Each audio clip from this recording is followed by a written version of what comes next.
senador presidente, con su venia, compañeras y compañeros senadores. La propuesta de reforma que expongo el día de hoy se relaciona con 10 artículos constitucionales para consolidar una nueva relación con nuestros hermanos habitantes de los pueblos originarios. Se encuentra fundamentada en 5 ejes fundamentales. En el eje de los derechos humanos y sus garantías, proponemos reformas al artículo 2 para dejar en claro que los sujetos de derecho, basamento de la nación mexicana, no son los indios, sino los habitantes indígenas y sus pueblos originarios. Que los recursos naturales localizados en los territorios originarios son del Estado mexicano en régimen de copropiedad con los pueblos indígenas. Enlista la iniciativa al menos 65 pueblos originarios, primeros ocupantes de lo que actualmente son los Estados Unidos mexicanos, de forma enunciativa, mas no limitativa. Se reforma también el artículo 25 para obligar al Estado mexicano sobre el logro del desarrollo de los pueblos originarios. Se hacen adiciones al artículo 27 para establecer que la ley protegerá la integridad de los pueblos originarios, así como sus recursos naturales, además de establecerse la obligación de la respectiva compensación por el aprovechamiento de los mismos y dejando sin efecto aquel que se realice sin su consentimiento libre, previo e informado. En el eje que en la iniciativa se denomina de los mexicanos, se adiciona un tercer inciso al artículo 30 para reconocer y sumar a los integrantes de los pueblos originarios y sus comunidades el carácter de mexicanos indígenas. En el artículo 31 proponemos exceptuar a los integrantes de los pueblos originarios del pago de impuestos directos de cualquier tipo, con exclusión de sus corporaciones con fines de lucro. En el eje de soberanía nacional y la forma de gobierno, se propone reformas al artículo 40 para reconocer la composición de la República Mexicana, también por municipios libres y pueblos originarios. Se explica en el artículo 41 que el pueblo mexicano ejerce su soberanía también por los municipios y por los pueblos originarios.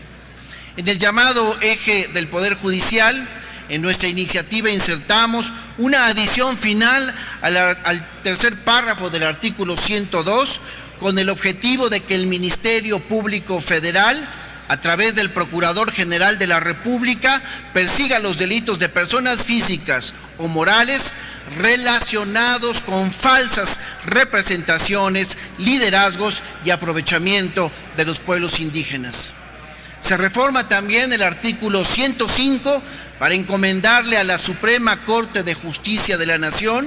el conocer las controversias relacionadas con los pueblos originarios.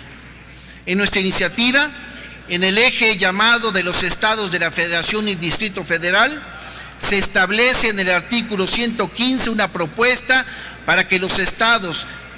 que se reconoce tienen como base, al igual que la Federación, también se reconozca a los pueblos originarios al tiempo de reconocerles, repito, obligatoriamente al menos 2 concejales en los ayuntamientos con pueblos originarios, que serían de cada sexo, con el objeto añadido que desde la base de nuestro sistema federal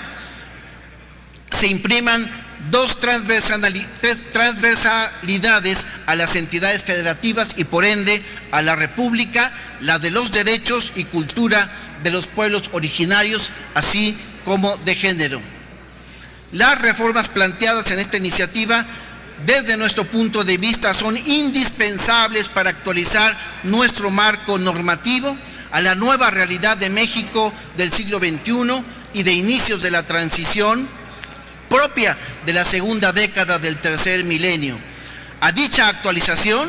desde nuestro punto de vista, le es intrínseca esta serie de reformas que le imprimen la transversalidad de los derechos y cultura de los pueblos originarios asentados en las comunidades ancestrales, al tiempo de hacerlo también con la equidad de género. Quiero compartirles que de acuerdo con datos del Coneval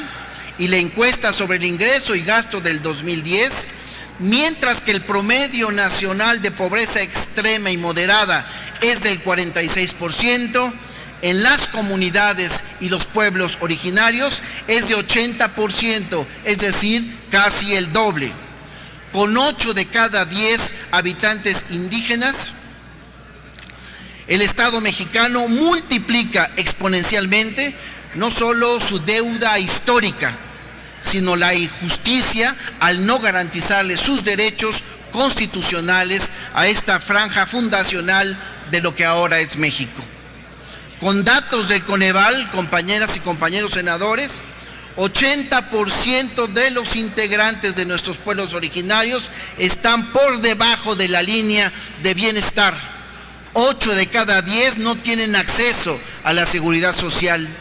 La mitad de su población no cuenta con servicios básicos en sus depauperadas viviendas y 40 de cada 100 tienen carencia en materia alimentaria.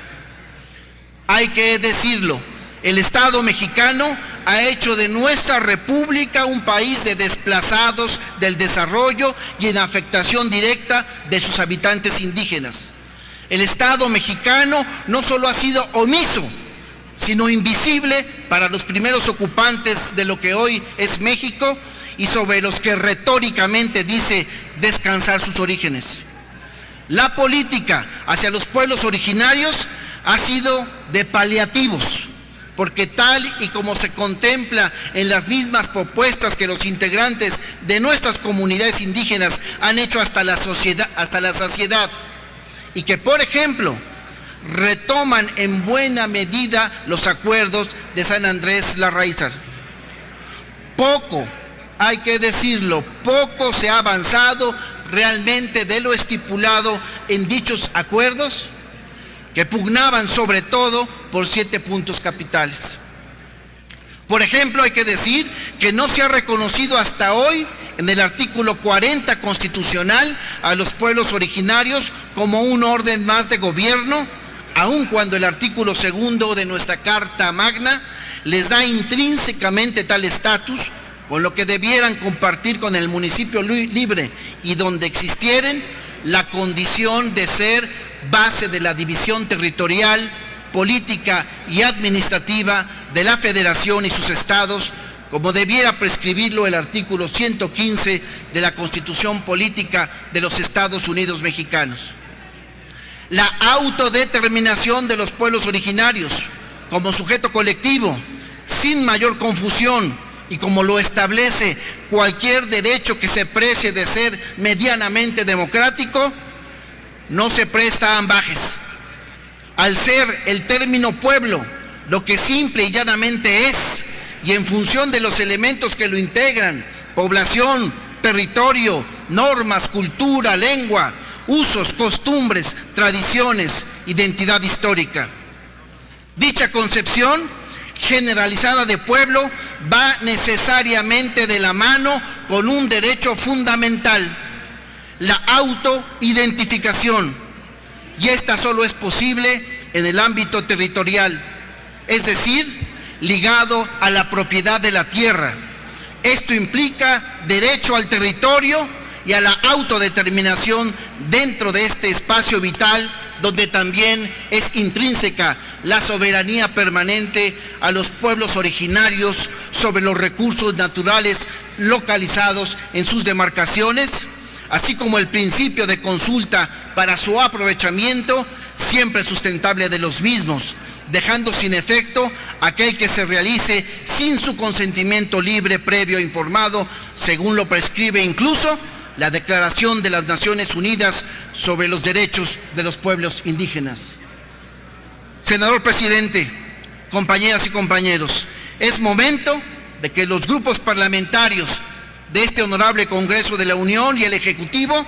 unamos propósitos superiores para hacer una reforma profunda y sensible que reconozca, promueva y se enorgullezca de nuestras civilizaciones antiguas, localizadas en lo que Bonfil Batalla denominó nuestro México profundo. Es cuanto, señor presidente.